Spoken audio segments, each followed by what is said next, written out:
Bonjour à toutes et à tous. Content de vous retrouver pour ce live du midi, un moment que je souhaite être simple, humain, pour qu'on puisse échanger un peu ensemble.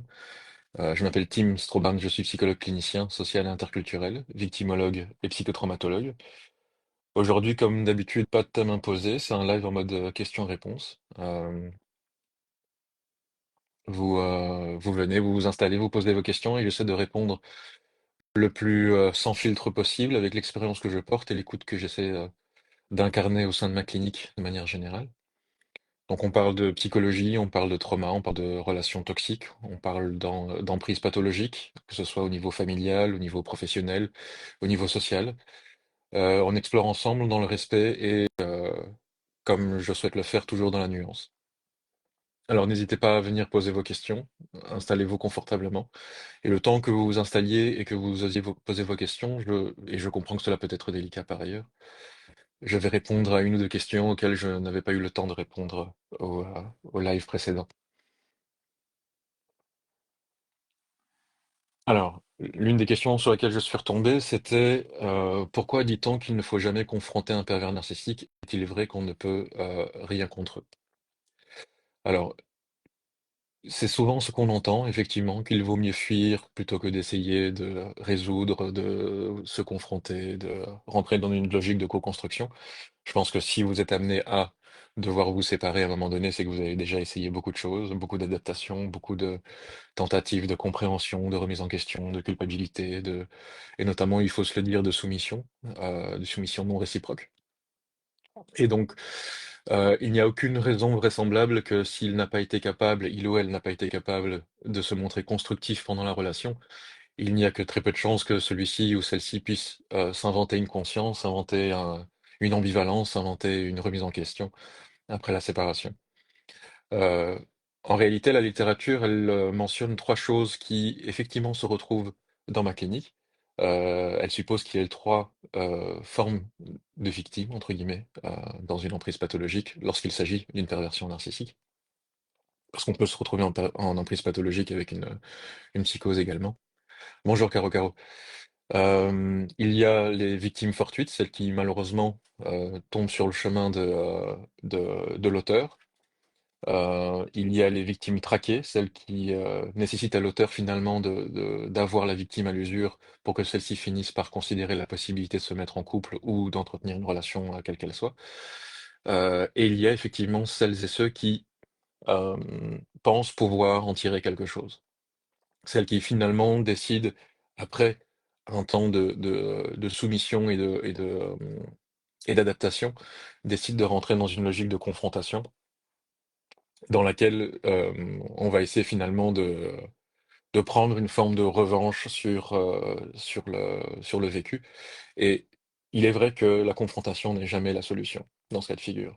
Dans la mesure où si le pervers narcissique, mais une perversion au sens large, pas uniquement celle narcissique, elle se base sur une très bonne conception de ce qu'on appelle les lois symboliques qui organisent notre rapport à l'autre. Donc toutes ces petites lois qui supposent que vous ayez justement à culpabiliser, à avoir honte, à vous remettre en question, à ne pas être tout puissant, à ne pas tout savoir, à ne pas être convaincu d'avoir un savoir absolu sur toute chose. Ça, c'est inscrit dans l'appareil psychique des personnalités qui y ont accès. Donc on parle souvent de névrose et de psychose dans ce cas de figure, de perversion, pardon. Et donc, vu qu'il y a une très bonne compréhension de ce qui va vous animer et vous faire réagir, toutes vos tentatives de discussion, de remédiation, de médiation, de guidance, de coparentalité ou d'accompagnement psychothérapeutique de couple ou familial est quelque part voué à l'échec, parce qu'ils excellent finalement dans cette possibilité de détourner le discours pour systématiquement porter les enjeux de celui-ci à leur avantage.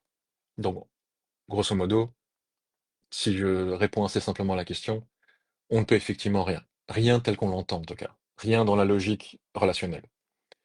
L'enjeu de cela, c'est euh, que l'une des seules choses qui euh, peut amener l'auteur à souffrir de votre absence, oserais-je dire, c'est votre indifférence. Celle de prendre suffisamment de recul, suffisamment d'absence, suffisamment de nonchalance pour ne pas rentrer dans une logique conversationnelle. rester dans l'information et dans l'explication à maxima, mais ne jamais rentrer dans une logique de justification.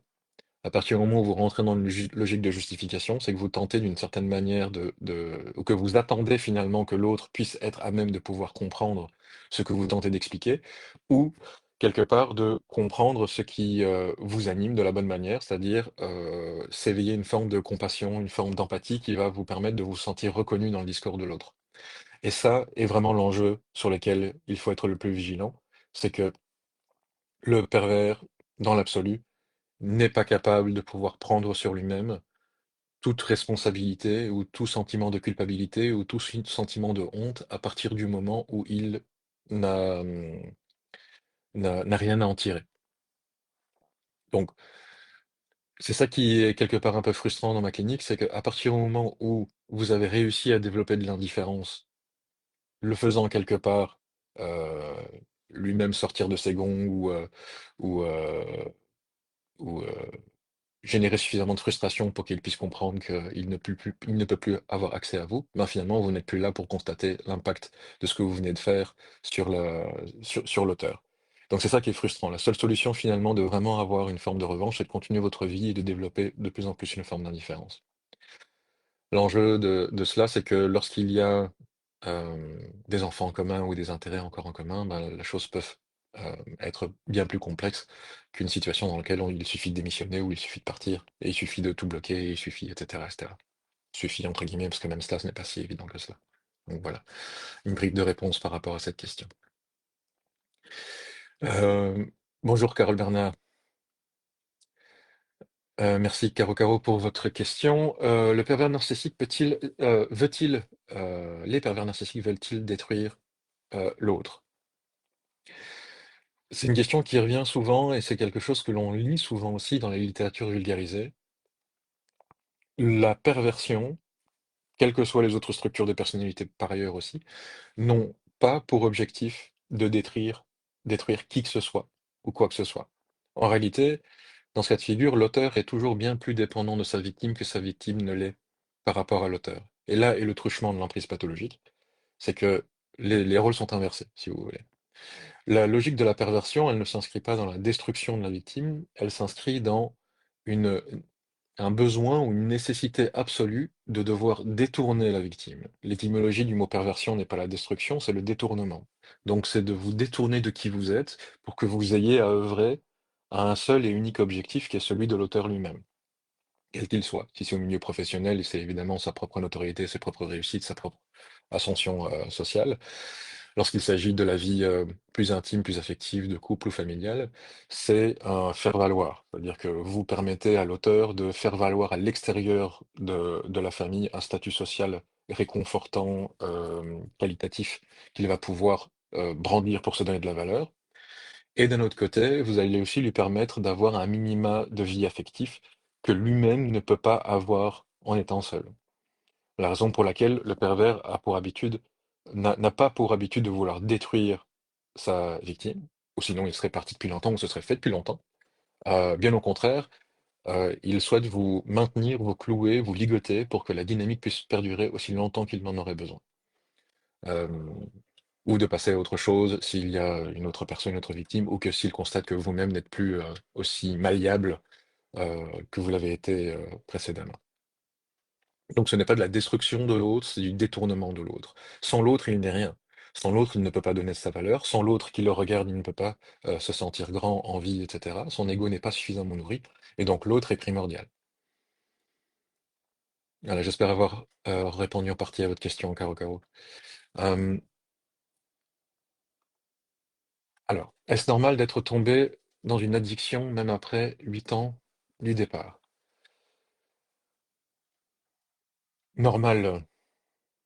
Alors la question du normal et de l'anormal est toujours quelque chose qui pour moi sort de ma clinique parce que j'ai pas une clinique qui sépare le normal du pathologique. J'aurais plutôt tendance à dire qu'on est tous d'une manière ou d'une autre dans des difficultés et que on tente justement d'essayer de trouver au mieux un équilibre avec soi-même. L'addiction fait partie de ces enjeux symptomatiques qui peuvent avoir une fonction de maintien d'équilibre. Et si après 8 ans du départ, vous avez développé une addiction, il faudrait essayer de comprendre si, hem, la dynamique que vous avez quittée il y a 8 ans ne perdure pas toujours et n'a pas maintenu une forme d'emprise pathologique, hem, malgré le départ. C'est pas parce qu'on se sépare qu'on a rompu. On peut rompre sans se séparer et se séparer sans rompre. Et donc, il faut voir s'il y a un lien entre, la détresse psychologique qui vous a amené à développer une addiction, et le vécu que vous avez eu, encore actuel ou passé, avec le personnage, ou si c'est une accumulation d'autres événements qui finalement vous a amené à. Les accès de colère, s'ils sont axés sur, les excès de colère, s'ils sont axés sur la dynamique que vous entretenez avec lui, celle-ci peut être retravaillée justement pour que vous n'ayez pas à devoir être, disponible d'un point de vue affectif, heu, dans les grandes lignes, adopter une démarche davantage administrative avec un recul, avoir un objectif qui vous est propre dans toute conversation, quelle qu'elle soit. Ne pas rentrer dans une logique conversationnelle à partir du moment où le contact ne contient aucune question, aucune demande, aucune constructivité, pour éviter finalement l'escalade d'eux, parce que vous allez continuer à porter le poids des insultes, le poids des critiques, le poids de la dynamique, là où l'autre aura tendance simplement à venir vous le déposer et puis, s'en laver les mains, avec, l'idée qu'ils ont toujours don de venir vous déposer les choses, au plus mauvais moment. Bonjour Pazang. Je vais peut-être reprendre une autre question le temps que vous ayez à prendre le courage peut-être de m'en poser une. Il n'y a pas de bonne ou de mauvaise question, il n'y a pas de il n'y a que potentiellement des mauvaises réponses, je vais dire. Donc n'hésitez pas à poser une question, que ce soit théorique ou en fonction de votre vécu. Hem, J'essaierai d'y apporter une réponse, la plus claire possible. Alors une autre question sur laquelle on tombe souvent et qui est empreinte d'énormément de préjugés, c'est: le pervers narcissique lâche-t-il un jour sa proie lorsque celle-ci a fui? Quel est le but final de ce pervers? Alors le but final, on l'a abordé dans le cadre de la question précédente, hein, le détournement de la victime, se nourrir de la victime. Heu, dans une logique assez simple, compte tenu de tous les critiques, de tout ce qu'il est capable de dire et tout ce qu'il est capable de faire, il ou elle, hein, indépendamment de vos interventions, indépendamment de ce que vous pouvez avoir fait pour mériter ou non, bien qu'on ne mérite jamais ce genre de choses, ce genre de bêtises, les réactions ou les tentatives de détournement du pervers, il ne s'agit jamais de vous. Il s'agit systématiquement d'un enjeu purement clinique, purement personnel du pervers qui va, l'obliger de systématiquement renouveler ses dynamiques pour se sentir bien. Donc le but final du pervers, c'est de continuer à vous détourner pour que lui, à tout prix, ne puisse pas être, heu, par lui-même et pour lui-même tenu responsable de l'ensemble de ses méfaits, de l'ensemble de ses hypocrisies, de l'ensemble de ses mensonges, qu'il n'ait pas à supporter le poids de ces lois qui sont censées lui faire culpabiliser et lui faire honte, le poussent à devoir se remettre en question parce qu'il n'en est simplement pas capable. La raison pour laquelle votre existence a autant d'importance, que ce soit pendant la relation et après si vous maintenez la dynamique, conversationnelle. Alors, on entend aussi souvent que le pervers narcissique ou globalement dans une emprise pathologique, parce qu'il ne s'agit pas que du pervers, heu, lorsqu'il aura trouvé quelqu'un d'autre, il va se désintéresser, il va arrêter et il va nous laisser tranquilles, il ou elle. Bah, force est de constater que ça ne se passe pas comme ça. Ça peut se passer comme ça et tant mieux si cela se passe comme ça, mais habituellement, ça ne se passe pas comme ça parce que, notamment lorsque vous avez des enfants, lorsqu'il y a encore des intérêts en commun, lorsqu'il y a encore, des informations qui sont partagées, lorsqu'il y a encore des contacts, le simple fait de votre existence qui n'est pas sous vos contrôles est insupportable, qu'il soit avec quelqu'un ou qu'il ne soit pas avec quelqu'un. Pire encore, il pourrait prendre appui hem, sur les accusations qu'il vous porte, sur l'acharnement qu'il vous porte pour légitimer finalement ses états émotionnels dans son nouveau couple ou dans ses nouvelles relations, pour que la, entre guillemets, «nouvelle victime», heu, soit, comme vous l'avez été, heu, adaptable, compréhensive, conciliante, heu et quelque part avoir un ennemi commun, heu, parce que vous serez certainement tenu pour responsable de l'impossibilité du pervers de pouvoir maintenir une relation stable, d'avoir une humeur stable, etc., etc., etc. Vous devenez une bonne justification pour beaucoup de choses. Si vous avez des enfants, le lien que vous entretenez avec vos enfants sera pour lui tellement insupportable qu'il œuvrera autant que nécessaire à vous disqualifier aux yeux de qui veut l'entendre, que ce soit au niveau de l'école, que ce soit au niveau de la justice, que ce soit au niveau des enfants, malheureusement. C'est quelque chose qui restera systématique. Encore une fois, développer une forme d'indifférence, se soustraire de l'intérêt affectif des contacts et des informations, euh, permet vraiment de pouvoir poursuivre un chemin qui se débarrasse finalement de l'emprise dans laquelle vous avez été. Encore une fois, c'est pas parce que vous vous séparez que l'emprise se termine. C'est pas parce qu'on se sépare que l'autre s'arrête. Bien au contraire. Bonjour Jérémy.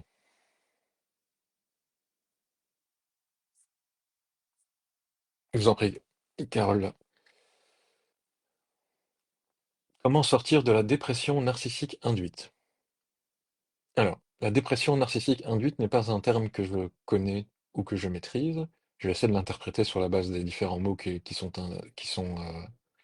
mentionnés. Donc, c'est votre dépression narcissique induite par l'autre.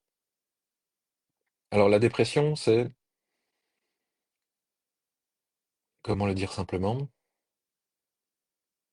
elle peut prendre plein de sources différentes, mais la dépression, on pourrait la vulgariser comme étant, euh, avant toute chose, un épuisement du corps, euh, une diminution cruciale d'un sentiment d'existence qui ne serait pas systématiquement contrebalancé par le poids du monde, par des pensées automatiques d'autodisqualification, par une fatigue mentale, pas forcément une fatigue physique.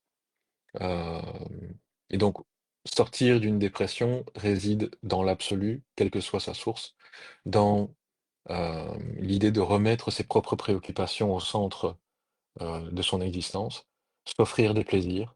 Quand on parle de repos dans la dépression, moi n'entends pas dans repos position horizontale dans son lit à dormir, j'entends faire ce qui vous plaît. Si vous avez envie de voyager, si vous avez envie de manger quelque chose en particulier, si vous avez envie de faire quoi que ce soit, simplement parce que ça vous fait plaisir et que au mieux ça ne vous demande pas d'effort à le faire, c'est prendre du plaisir. Prendre du plaisir.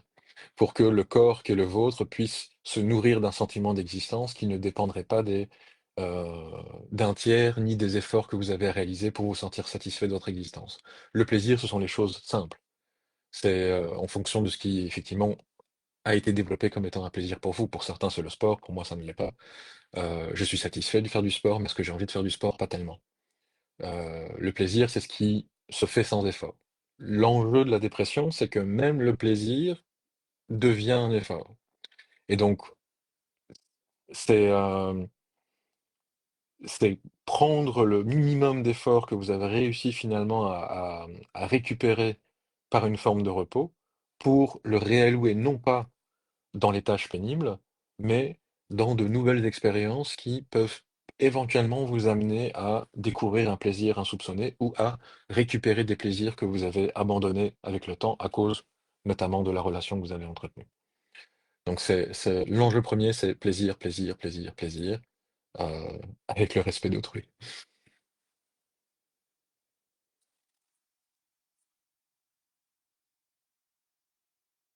OK. N'hésitez pas à venir poser d'autres questions ou à développer vos questions pour que je puisse apporter plus de réponses. Heu, je suis là pendant quelques minutes. N'hésitez pas à prendre le temps de venir la poser et il n'y a pas de bonne ou de mauvaise réponse. Bonne ou mauvaise question.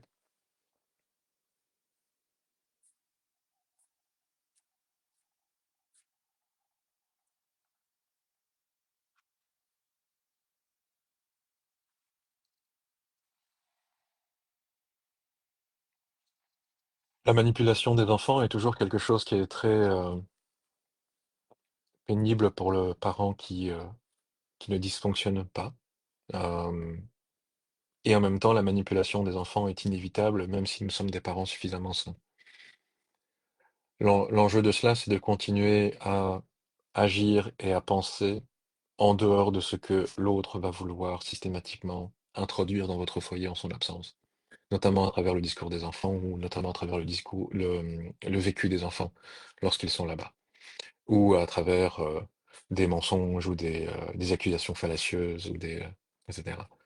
En fonction de la garde, il y a toujours une période au début où l'enfant va avoir du mal à s'adapter à votre cadre, comme il a eu du mal à s'adapter au cadre, de l'autre parent. Rien d'anormal à cela.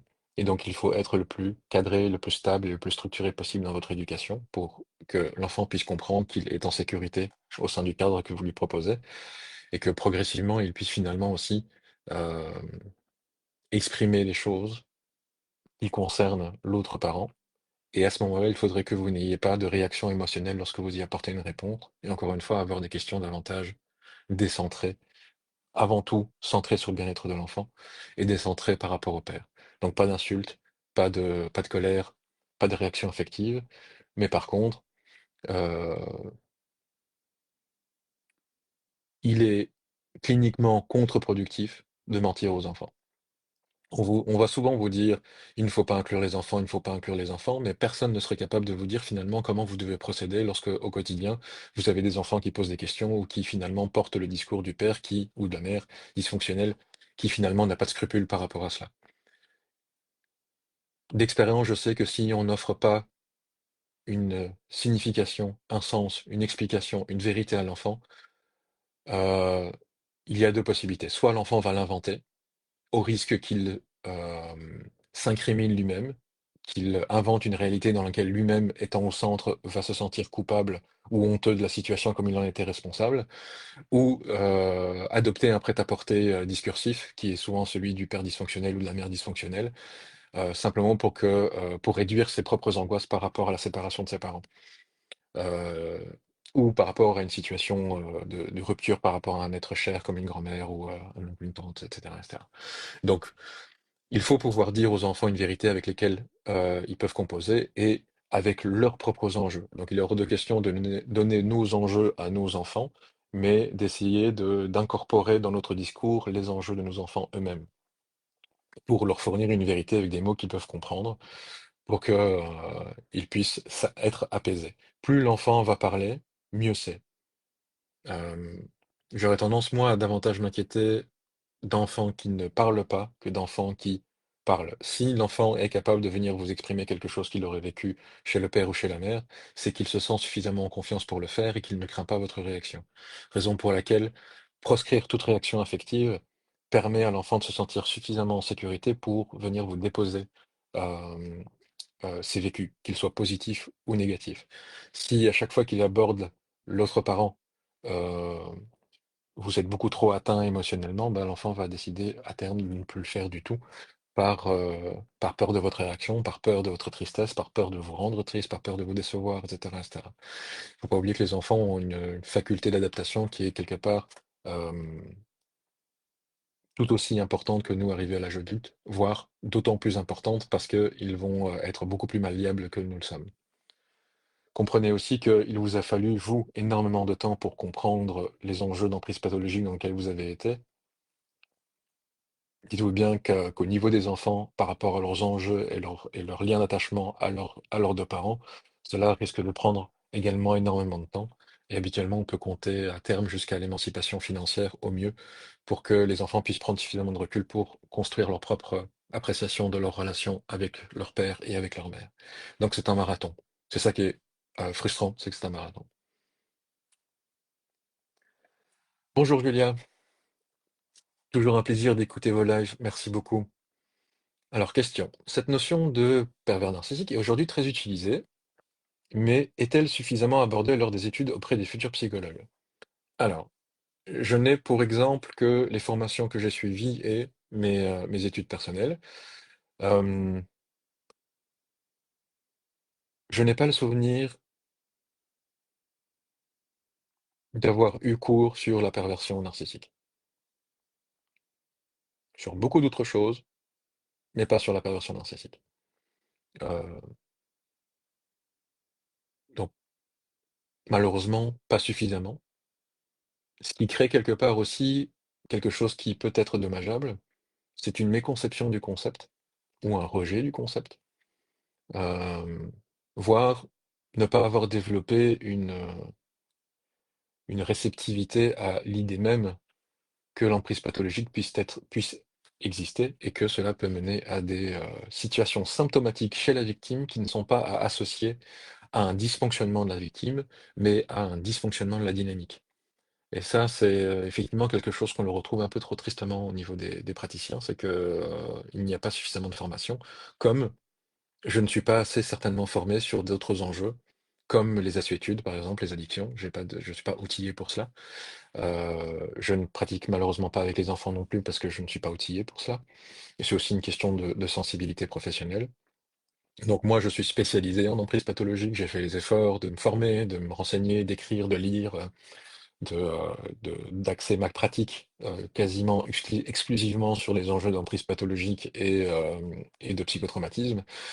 Et donc, non, ce n'est pas dans mes études que j'ai fait cela, c'est surtout à travers quelques bribes d'informations de mes stages et de ma pratique professionnelle.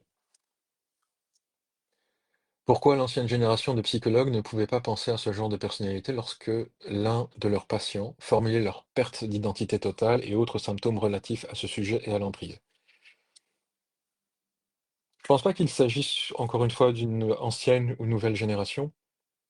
Aujourd'hui, comme vous l'avez, bien dit, la perversion narcissique, hem, est rentrée un peu trop dans le domaine commercial et donc beaucoup de gens utilisent ce terme à tort et à travers sans vraiment saisir l'essence de ce que cela signifie, avec beaucoup de faux amis dans la littérature vulgarisée, comme l'idée selon laquelle la perversion serait, dans une logique de destruction de l'autre. Hem, Cliniquement, c'est incorrect. Hem Et donc, je pense que c'est avant tout une question de sensibilité. Les maîtres à penser de la perversion en général ne datent pas d'aujourd'hui. C'est Paul-Claude Racamier, c'est Alberto Heger, c'est Lacan, plus Lacan que Freud. Freud l'a abordé, mais ne l'a pas vraiment. Truc. Il y a, je pense, Sandor Ferenczi aussi qui l'aborde, mais c'est plus le trauma, mais qui a aussi une richesse incommensurable en termes épistémologiques. Donc il y a des anciens auteurs, des anciens psychologues, des anciens psychiatres qui ont abordé la question de la perversion et qui sont à la genèse de ce que on en fait aujourd'hui. Et il y a énormément de recherches scientifiques encore actuelles ou d'articles scientifiques encore actuels qui sont écrits par des gens qui ne sont pas de la nouvelle génération. Donc ça, c'est plutôt une question de sensibilité. Je vous conseille dans l'absolu toujours de trouver quand il s'agit de l'accompagnement psychothérapeutique, de trouver un praticien qui a fait de votre, problématique une une pratique, centrale de, de sa profession. Ça, ça permet au moins d'être sûr de parler avec quelqu'un qui est, heu, sensible à la dynamique, mais pas forcément de parler avec quelqu'un qui a pris à cœur de bien se former et de bien aborder la problématique. Parce que malheureusement, voilà, comme dans toute chose, c'est pas parce qu'on est psychologue qu'on est en bonne santé mentale et donc, il faut trouver le praticien qui vous plaît, avec qui vous fonctionnez et si c'est pas lui, ce sera quelqu'un d'autre, si c'est pas elle, ce sera quelqu'un d'autre et l'important c'est de trouver une pratique un type de pratique, un domaine de pratique et un praticien qui vous fait du bien et qui est fait sérieusement avec rigueur et qui n'empiète pas sur votre vie privée et qui ne devienne pas à terme pénible. Voilà. Aussi, par rapport à l'ancienne nouvelle génération et l'utilisation du terme, hem soyez vigilants par rapport à vos lectures. Essayez davantage d'essayer de de rendre ce que vous apprenez et lisez utile à votre quotidien, plutôt que de vous engouffrer dans ce terrain de lapin qu'est la psychologie, dans laquelle vous allez trouver énormément d'informations qui semblent être contradictoires, de temps en temps elles le sont, mais qui en réalité appartiennent à des domaines de la psychologie qui sont différents. Et donc dans lesquels on va aborder, les mêmes questions avec des termes différents qui en réalité veulent dire la même chose, mais qui à l'oreille du profane ne seraient pas, identiques. Donc il faut pas oublier que la psychologie est une science et que, elle nécessite une posture de lecture et une posture de compréhension qui malheureusement n'est pas toujours accessible, surtout en psychanalyse. Bonjour Ophélie, il faudrait que j'enlève ça. Hem, Est-ce que le fait d'apprendre, réapprendre à se prioriser peut être considéré comme de l'égoïsme après avoir passé des années à se sacrifier pour une personne narcissique? Non, bien au contraire. L'égoïsme aussi, mauvaise presse. L'égoïsme dérange surtout l'autre. Ou moins vous-même. C'est plutôt, l'autre qui traite c'est l'autre qui va vous traiter d'égoïste plutôt que de vous traiter d'égoïste vous-même. Et si vous êtes bien suffisamment structuré, justement, cela va suffisamment avoir d'impact pour que vous ayez à vous remettre en question. Mais fondamentalement, nous sommes tous égoïstes d'une manière ou d'une autre. Heu, le meilleur des égoïsmes n'est-il pas celui de se faire plaisir en faisant plaisir à quelqu'un d'autre? En fin de compte, c'est à moi que je fais plaisir en faisant plaisir à quelqu'un d'autre. Donc il est grand temps, au contraire, que vous ayez à épouser cet égoïsme pour que vous ayez à vous mettre au centre de vos préoccupations, vous entourer des personnes avec qui vous pouvez partager, avec qui vous pouvez, vous sentir, vous-même, suffisamment pour pouvoir ne pas devoir vous justifier systématiquement, ne pas devoir prouver à l'autre que vous êtes, innocent d'une manière ou d'une autre, que vous avez de bonnes intentions. Et je pense que c'est primordial et c'est ça que n on ne nous apprend pas suffisamment, pendant notre éducation. C'est que se faire plaisir et nous mettre au centre de nos préoccupations est tout aussi important que de s'adapter à l'autre, que de faire plaisir à l'autre, que de respecter les autres, de considérer les autres. Et c'est bien parce que nous n'avons pas été suffisamment égoïstes sur ce terrain-là, que nous finissons par tolérer l'intolérable et accepter l'inacceptable, à supporter l'inacceptable. Et être vachement persévérant dans cette dynamique-là. Donc non, ce n'est pas un égoïsme au sens social du terme, c'est un égoïsme au sens clinique potentiel du terme, mais je pense que c'est le meilleur des égoïsmes que vous puissiez avoir, c'est de vous mettre en priorité, mettre vos besoins en priorité. Toujours dans le respect d'autrui, toujours dans le fait que ça finalement ne concerne que vous et que vous n'empiétez sur la liberté de personne d'autre. Et et ça, c'est tout à fait possible à réaliser.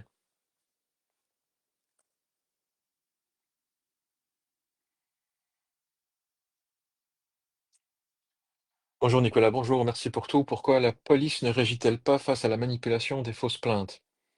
Bah, la police fait son travail, donc et aussi formé qu'il puisse être par rapport à cette dynamique-là, et aussi bien structuré que le policier puisse être aussi, ou la policière puisse être par rapport à sa propre manière de fonctionner. La police est là pour remplir un rôle exécutif et donc n'a pas d'autre choix quelque part de devoir faire exécuter les lois. Et d'accepter n'importe quelle plainte qu'il soit déposée, quand bien même celle-ci soit fausse ou mal étayée ou exempte d'éléments suffisamment factuels. La police fait son travail. Heu, dans l'absolu, l'ensemble des difficultés que nous rencontrons avec les institutions, qu'elles soient exécutives ou judiciaires ou même législatives, elles résident surtout dans une méconception de la réalité dans laquelle elles s'imbriquent. On n'est pas bien éduqués en réalité. On pense que la police est là pour nous protéger, on pense que la justice est juste, et que l'administration est là pour nous aider. Bah, bah, c'est un peu moins pour l'administration, mais je pense que c'est un mauvais presse surtout parce qu'on a une méconception de cela et qu'on a des attentes qui ne sont peut-être pas positionnées au bon endroit. Il y a des gens dysfonctionnels dans tous les milieux, que ce soit dans ces différentes institutions aussi, mais il y a aussi des gens qui essaient de faire bien leur travail, essaient de le faire consciencieusement et essayer de répondre à leurs propres, responsabilités, leurs propres obligations et leurs propres, interdictions au mieux qu'ils puissent le faire. Hem et ça malheureusement ça fait partie des aléas de l'emprise pathologique aussi que de devoir subir les accusations fallacieuses de tiers, voire par moments aussi, il faut se le dire, des accusations qui sont, véridiques, malheureusement véridiques, mais qui sont détournées en termes d'intention. Je pars du principe qu'on est tous capables de dire et de faire les mêmes choses. Toute personne aussi bien structurée peut sortir de ses gonds, voire rouge, et être violent d'une quelconque manière. Ça ne fait pas de cette personne nécessairement un auteur au sens, juridique, enfin si, ça fait un auteur au sens juridique, mais ça fait pas quelqu'un qui est, heu qui a des intentions ou un dysfonctionnement structurel, mais simplement quelqu'un qui est humain et qui, à un moment donné, face à l'accumulation, a dû réagir. Donc ce n'est pas qu'elle ne réagit pas à la manipulation des fausses plaintes, c'est qu'elle est quelque part obligée de faire son travail. Alors la manière dont elle le fait, là, dépend finalement du policier lui-même, ou de la policière lui-même, ou du juge lui-même, ou de l'avocat lui-même, peu importe. Mais ils n'ont pas vraiment d'autre choix que de devoir poursuivre, heu, les différents tuyaux qu'ils sont obligés de poursuivre dans l'exercice de leur fonction.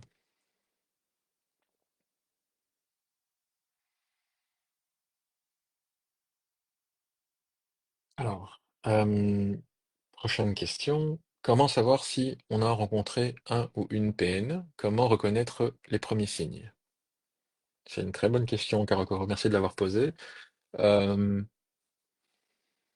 mmh, comment savoir si on a rencontré ou habituellement, si vous l'avez rencontré et que vous l'avez côtoyé suffisamment longtemps, il y a des signes qui ne mentent pas, hein. Il a l'absence de remise en question, l'absence d'excuses sincères, hem, pas juste des excuses balancées à la cantonade, mais des excuses qui prennent pour appui vraiment des faits concrets, hein. «Je te prie de bien vouloir, accepter mes excuses», c'est autre chose que, «Désolé que tu prennes les choses comme ça». Hein, il faut, pas oublier que la perversion sait très bien jouer avec le discours et donc, de temps en temps, vous entendez ou vous interprétez une excuse là où en réalité il n'en est rien. Donc c'est, pas ou très, très, très, très peu d'excuses. Hem, les excuses actuellement peuvent venir si, s'il y a quelque chose de plus grand derrière qu'il peut avoir. Hem, pas de remise en question, ça c'est clair, aucune, même s'il peut faire mine de, pas de remise en question et autre chose peut-être. Hem, au-delà du détournement, du dénigrement, de fait de ne pas aborder les questions essentielles qui, peuvent nourrir le couple, par exemple, ou, de ne pas ressentir que l'autre est capable de prendre en charge nos émotions, heu, qu'il y a une absence cruelle de compassion dans, dans la manière de prendre soin de vous. Hem, quoi d'autre? Ça peut être aussi, hem, oui, cliniquement, l'absence de demande. La demande est un objet clinique. Qui, suppose que s comment le formuler? Si nous sommes capables de formuler une vraie demande, ça veut dire que l'on suppose que l'autre ait le droit de dire non. Si on vous demande quelque chose et que vous dites non et qu'on vous en veut pour ça, c'est que c'était pas une demande, c'était une injonction. Donc formuler une vraie demande, c'est quelque chose qui est, cliniquement très particulier. Tout le monde n'est pas capable de formuler une vraie demande parce que faire une demande suppose cliniquement que nous soyons capables de nous soumettre, heu, à l'autre. La demande, c'est, hem: «Es-tu capable de me faire don de ce que je n'ai pas?» Hem, ou «Veux-tu me faire don de ce que je n'ai pas?» Dans cette logique-là, le non devrait être acceptable. Le non peut être frustrant, mais il doit être acceptable. Heu, je dis souvent en rigolant, si ma compagne me dit, «Est-ce que tu ne ferais pas la vaisselle?» Je serais mal avisé de lui dire: «Non merci, c'est gentil, une prochaine fois». Non, je fais la vaisselle, c'est pas une demande, c'est une injonction. Donc ça, c'est clair et net, mais ça peut être formulé de manière beaucoup plus insidieuse, hem et hem et le non, habituellement, n'est pas une réponse acceptable. Donc ça, c'est des petits éléments qui peuvent vous permettre de progressivement, commencer à comprendre à qui vous avez affaire. Il y a quelques petits invariants, mais qui ne sont pas systématiques. Un lien fusionnel avec le premier preneur de soin. Si vous ne vous entendez pas avec votre belle-mère, bah, posez-vous les bonnes questions. Heu et si, votre compagnon ou compagne fait partie de l'idée de systématiquement, excuser, justifier, prendre, la défense d'eux, là, on commence à toucher à quelque chose qui signifie davantage que le lien entre le premier preneur de soins et son enfant a été peut-être dans un registre, d'incestualité. Donc l'incestualité, c'est quand, 2 personnes d'une même famille entretiennent des relations symboliques qu'ils ne sont pas censés avoir. Donc c'est-à-dire quand, on vous dit: «La ma mère est la femme de ma vie», non, c'est pas possible.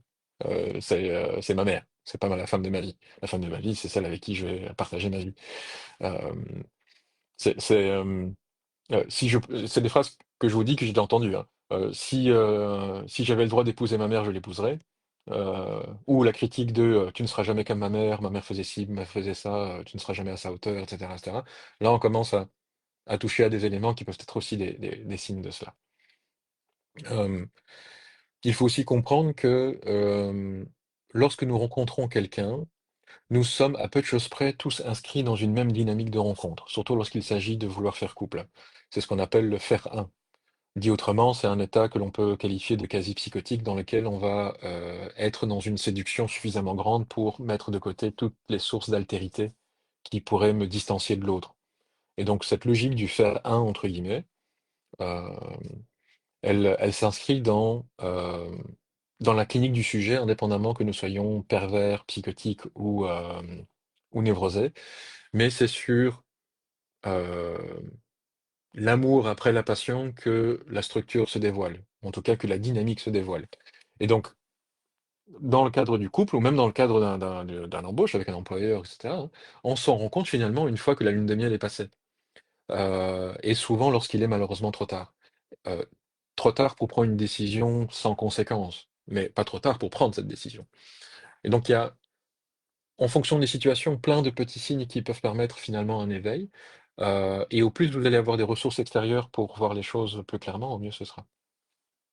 Voilà, et encore une fois, l'accompagnement psychothérapeutique permet de le déceler et permet finalement de ne pas prendre des décisions basées uniquement sur des, des éléments, purement, imaginaires ou fantasmagoriques, mais aussi sur des éléments concrets.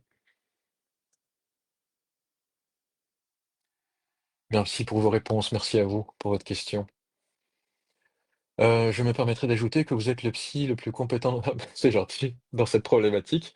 Votre, accompagnement est très précieux, merci. Bah, merci à vous, ça je prends, ça me fait plaisir. Merci beaucoup. Je m'efforce de faire, les choses de la manière la plus honnête possible. Merci beaucoup, Julien. Pazang. Est-ce que le silence est inquiétant pour un enfant manipulé? Merci. Ça peut l'être, dans la mesure où, s'il y a manigance, l'enfant va, pour ne pas décevoir le parent qui l'oblige finalement à adopter son discours, à dévoiler la supercherie pour plaire aux parents qui manipulent. Donc, un enfant qui se tait, bah, est un enfant qui vit les choses de l'intérieur, qui ne les extériorise pas suffisamment. Donc ça peut effectivement être inquiétant. Hem, Progressivement amener l'enfant à délier la parole à travers, pas une approche frontale, mais à travers la médiation d'objets, de jeux, et cetera, et de saisir chaque occasion que vous avez pour mettre l'enfant en sécurité, pour qu'il puisse progressivement dévoiler des nouvelles choses. Hem, Reconstruire le lien positif que vous entretenez avec votre enfant à travers, le un engagement et une fidélité réciproque par rapport à ce que l'enfant vient vous déposer. Si l'enfant vient vous dire quelque chose, puis que vous prenez ça pour appui pour aller dire à l'autre, «On m'a dit ci, on m'a dit ça, il m'a dit ci, il m'a dit ça», la confiance est rompue. L'enfant ne vous dira plus rien, parce qu'après l'enfant va retourner chez l'autre et il va s'en prendre plein la figure parce que l'autre, sera en colère parce que son enfant l'a trahi. Donc c'est vraiment quelque chose qui, doit se vivre à l'intérieur même de votre propre dynamique avec l'enfant, où votre loyauté va à l'enfant et vous essayez de trouver avec l'enfant et sans trahir le discours de l'enfant, des solutions. Jusqu'à un certain degré où, hem, il faut avoir un minimum de passage à l'acte, heu, pour mettre l'enfant en sécurité, hein. Ça dépend de quel, hem, contexte, de quelle situation, de quel événement, on parle. Mais un enfant silencieux aura toujours tendance à vivre les choses de l'intérieur et donc à subir plus de choses qu'un enfant qui sait l'exprimer. La raison pour laquelle les enfants, vont aussi se montrer plus agressifs en milieu scolaire, c'est aussi parce que c'est le seul endroit dans lequel ils peuvent exprimer quelque chose qu'ils ne peuvent pas exprimer à l'intérieur. Et donc, c'est dans les grandes lignes, hein, c'est pas souvent le cas, mais ça peut être inquiétant, effectivement. Bonjour Géraldine. Hem, et s'il dit qu'on ne sera jamais à la hauteur de sa nouvelle compagne et non pas de sa mère? Qu'il nous rabaisse, insulte et que ça veut dire que c'est sa nouvelle proie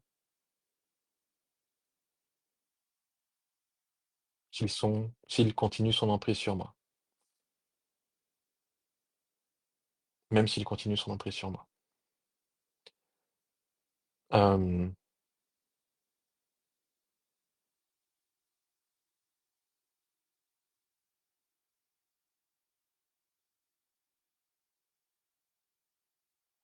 S'il dit que sa nouvelle compagne, et non pas de sa mère, on est dans 2 registres effectivement qui sont différents et là, il faut simplement le prendre comme étant, une volonté de vouloir vous faire réagir et de vous disqualifier. Si ça fonctionne, vous allez réagir émotionnellement et donc lui donner la réponse qu'il attendait de vous. Il y a pas de raison de vous provoquer si ce n'est que pour que vous ayez à réagir. D'où l'indifférence est un enjeu important dans les dynamiques conversationnelles. Et le fait de vous rabaisser, de vous insulter, et cetera, s'inscrit toujours dans une logique soit dans une logique perverse, soit dans une logique délirante, donc plutôt psychotique, qui est de, faire en sorte que la réalité, extérieure à lui-même puisse être au plus près de ce qu'il, hem, a lui-même construit. Et donc en réalité, il ne s'agit pas de vous. Hem, il aurait pu aussi dire qu'il est un meilleur père, que vous n'êtes une bonne mère, ce qui en soi serait aussi absurde. Donc, par rapport à tout ce que vous avez vécu, il vous rabaisse, il vous insulte, et cetera. Il n'est pas capable de prendre soin de qui que ce soit d'autre et de respecter qui que ce soit d'autre. Donc, il va de soi qu'il n'est pas apte à pouvoir évaluer de lui-même ce que devrait être un parent suffisamment sain. Et donc, ce genre de propos, j'aurais tendance à systématiquement dire que ça en dit beaucoup plus long sur celui qui les dit que sur celui qui les reçoit. Hem, Géraldine, effectivement, au début de ce live, j'ai pu aborder cette question. Il y aura le replay, vous allez pouvoir peut-être, la reprendre, mais la question selon comment dire? Le, le fait que l'auteur ait à changer de victime et à se détourner de sa précédente victime est une idée reçue et doit toujours dépendre de la situation elle-même. À lire ce que vous écrivez, je comprends que vous avez des enfants en commun, hem, ou pas d'ailleurs, mais, disons que c'est le cas. Hem, Bah, le lien que vous entretenez avec vos enfants va systématiquement être disqualifié parce qu'il est insupportable pour lui, pas pour vous. Et donc, si vous entretenez des logiques conversationnelles ou que vous l'érigez encore comme étant capable de pouvoir vous définir, bah, finalement, cela vous détourne aussi de ce que vous êtes capable d'être et de faire avec vos propres enfants. Donc il ne passe pas d'une proie à une autre, il se sert de tout ce qui est à disposition pour rendre sa vie plus agréable. Sachant que pour lui, c'est une condamnation à vie, mais pas pour vous. Donc il y a beaucoup plus d'enjeux pour vous de vous détourner de lui et de maintenir un équilibre qui se soustrait de ces accusations fallacieuses, plutôt que d'essayer de le convaincre du contraire, ce qui serait sans fin par ailleurs. Bonjour Daniel, ce que vous faites est très précieux, merci beaucoup. Peut-on guérir la perversion narcissique? Ouf, en 10 minutes, ça va être compliqué. L'enjeu de base, c'est que la perversion est, dans ma grille de lecture, une structure de personnalité. Encore une fois, la structure de personnalité n'est pas une maladie. La structure de personnalité, elle définit la manière dont une personne va euh, se comprendre, comprendre l'autre, comprendre les lois qui organisent la réalité. Est-ce que ces lois vont être communes et partagées? Est-ce que cette loi, on va devoir les utiliser contre les autres? Est-ce que cette loi, on va devoir l'inventer? Toutes ces choses-là sont ainsi inscrites dans la structure de personnalité et pas dans les symptômes. Donc la perversion, qu'elle soit sadique, narcissique, masochiste, etc., est avant tout une question de structure de personnalité dans ma grille de lecture, et donc non, ce n'est pas une maladie. Il n'y a rien que nous puissions faire en tant qu'accompagnant, en tant que psychiatre, en tant que médecin, en tant que psychologue, en tant que quoi que ce soit, euh, pour guérir une perversion narcissique. Aucune. Ça ne sert à rien. Tout ce qu'on va réussir à faire, c'est maintenir un pseudo-équilibre pour le sujet lui-même, mais le sujet ne pourra jamais s'inventer une même conscience que la vôtre, une même compassion que la vôtre, euh, une, une même remise en question, une même ambivalence, etc., etc. Il y a énormément de logiques dans la structure qui s'inscrivent dans la prime enfance, qui sont construites dans la prime enfance et qui, à un moment donné, se cristallisent, et le sujet est amené à fonctionner d'une certaine manière le restant de sa vie. Donc, il faut pas confondre symptômes et structure. La perversion est une structure, la dépression, l'anxiété, le trauma, l'alcoolisme, etc., le trouble alimentaire et tout, ce sont des symptômes. On peut traiter le symptôme, mais on peut pas traiter la structure. Donc non, on ne peut pas guérir de la perversion narcissique. l'enjeu est simple, je ne vais pas pouvoir faire de vous un monstre sanguinaire, je ne vais pas pouvoir faire d'un monstre sanguinaire quelqu'un comme vous. Il y a des logiques qui sont inscrites dans la manière dont on a construit la réalité, quand on a construit notre rapport à l'autre, qui sont immuables et qui, dans certaines situations, dans certaines structures, notamment dans la psychose, heu, se dégradent. Ça ne peut aller que de mal en pis, de décompensation en décompensation. D'effort en effort, ça ne va que de mal en pis. Donc, il ne s'agit pas dans ce cas de figure, d'une guérison, loin de là. Voilà, j'arrive au bout de l'heure. Il me reste, à vous remercier pour votre présence, pour votre participation, pour les questions, pour, hem, le votre présence globalement sur, ma page et mes groupes. On a dépassé les 70 000, abonnés sur le groupe Facebook Pervers Narcissique Public. Heu, je pense être à plus de 20 000 aussi sur ma page. Je vous remercie infiniment pour me donner le courage de continuer à travailler et à faire ces lives parce que je vois aussi que ça a beaucoup d'impact positif sur les personnes qui viennent me le dire et qui, ont réussi malgré tout à éveiller une nouvelle conscience sur leur vécu et à permettre une émancipation personnelle et ça, si c'est ça, c'était une réussite pour moi. C'est la raison pour laquelle je le fais. Hem, j'essaierai au mieux de reproduire les lives dès que possible, et de vous tenir suffisamment tôt au courant pour que nous puissions finalement nous retrouver et continuer à pouvoir, discuter. N'hésitez pas à me contacter, à rendre visite à ma page internet, à mon site internet pervers-narcissique.be. Je consulte en Belgique à Tervuren et à Waterloo, mais je consulte également, via, Teams, hein, visioconférence. Donc, voilà, si, jamais c'est, quelque chose qui, s'inscrit dans un besoin pour vous, que ce soit moi ou quelqu'un d'autre, n'hésitez pas à prendre contact avec un praticien pour que vous puissiez finalement avoir, heu, un soutien dans ce que vous traversez. Voilà. Je tourne en rond, je vous dis merci, portez-vous bien, prenez soin de vous, prenez soin de vos proches, ceux qui le méritent et heu, on se retrouve bientôt. Au revoir, prenez soin de vous.